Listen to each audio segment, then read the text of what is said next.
গরিলারা মানুষের মতোই পরিবার গড়ে, নিজেদের সঙ্গীর সাথে জীবন কাটায়, বাচ্চাদের কোলে নিয়ে আদর করে, আর বিপদ এলে নিজের জীবন দিয়েও পরিবারকে রক্ষা করে। কখনো কি ভেবে দেখেছেন জঙ্গলের এই বিশাল প্রাণীটা আসলে আমাদের থেকে কতটা আলাদা? ভিডিওটা শেষ পর্যন্ত দেখুন আর কমেন্টে লিখুন মানুষ আর গরিলার মধ্যে আসল পার্থক্য কোথায়। ঘন জঙ্গলের ভেতরে, যেখানে সূর্যের আলো ঠিকমতো পৌঁছয় না, সেখানেই বাস করে পৃথিবীর সবচেয়ে রহস্যময় প্রাণীদের একটি, গরিলা। দেখতে ভয়ঙ্কর, শক্তিতে অসাধারণ, কিন্তু তাদের ভেতরে লুকিয়ে আছে এক অবাক করা কোমলতা। একটি গরিলা পরিবার ঠিক মানুষের পরিবারের মতোই। একজন পুরুষ গরিলা পুরো দলকে নেতৃত্ব দেয়, তাকে বলা হয় সিলভারব্যাক।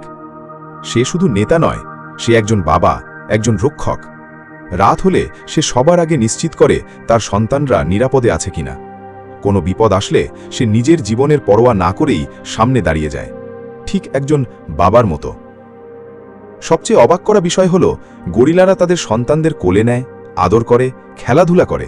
একটা ছোট গরিলা যখন ভয় পায়, সে দৌড়ে মায়ের বুকে লুকিয়ে পড়ে, আর মা গরিলাটা ঠিক মানুষের মায়ের মতোই তাকে জড়িয়ে ধরে শান্ত করে।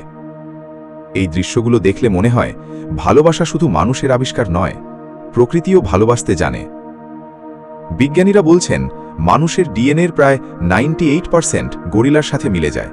মানে আমাদের শরীর, আচরণ, অনুভূতি অনেক কিছুর সাথেই তাদের অদ্ভুত মিল রয়েছে। গরিলারাও মানুষের মতো পরিবার গড়ে। তাদের পরিবারে থাকে বাবা, মা আর সন্তান। একজন শক্তিশালী পুরুষ গরিলা পুরো পরিবারকে রক্ষা করে, তাকে বলা হয় সিলভারব্যাক। সে শুধু নেতা নয়, সে পরিবারের অভিভাবক, ঠিক একজন দায়িত্ববান বাবার মতো। যখন পুরো পরিবার ঘুমায়, সিলভারব্যাক তখনও সতর্ক থাকে। জঙ্গলে কোনো শব্দ হলেই সে আগে সামনে যায়, কারণ সে জানে তার পরিবারকে বাঁচাতে হলে প্রয়োজনে নিজের জীবনও দিতে হবে। ভাবুন তো, এই অনুভূতিটা কি শুধু মানুষের?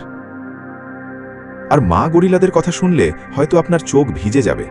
একটা ছোট গরিলা যখন জন্ম নেয়, তার মা তাকে বুকের কাছে জড়িয়ে রাখে। মানুষের মায়ের মতোই সে নিজের সন্তানকে আগলে রাখে।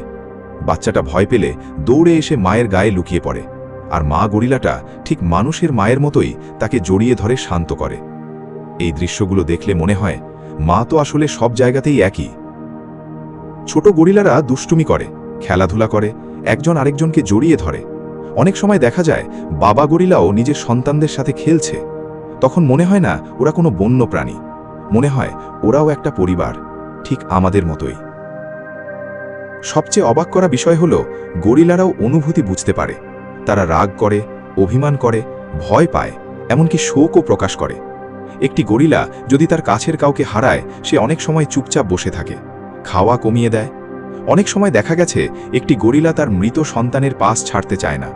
ভাবতে পারেন, যে প্রাণীটাকে আমরা শুধু বন্য জন্তু ভাবি, তার বুকেও অনুভূতি আছে। কিন্তু দুঃখের বিষয় হল, আজ মানুষই গরিলাদের সবচেয়ে বড় শত্রু হয়ে দাঁড়িয়েছে। বন কেটে ফেলা হচ্ছে, শিকার করা হচ্ছে, ধীরে ধীরে হারিয়ে যাচ্ছে এই অবাক করা প্রাণীগুলো।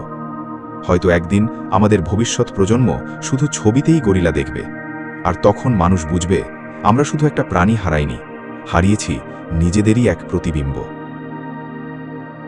তাই আজ যখন একটা গরিলাকে দেখবেন, শুধু ভয়ঙ্কর প্রাণী হিসেবে দেখবেন না, ভাববেন ওদেরও পরিবার আছে, ভালোবাসা আছে, অনুভূতি আছে, ঠিক আমাদের মতোই। আর এখন কমেন্টে বলুন, আপনার মতে মানুষ আর গরিলার সবচেয়ে বড় মিল কোনটা? আর এমন অজানা ও আবেগময় সত্য জানতে ফলো করতে ভুলবেন না।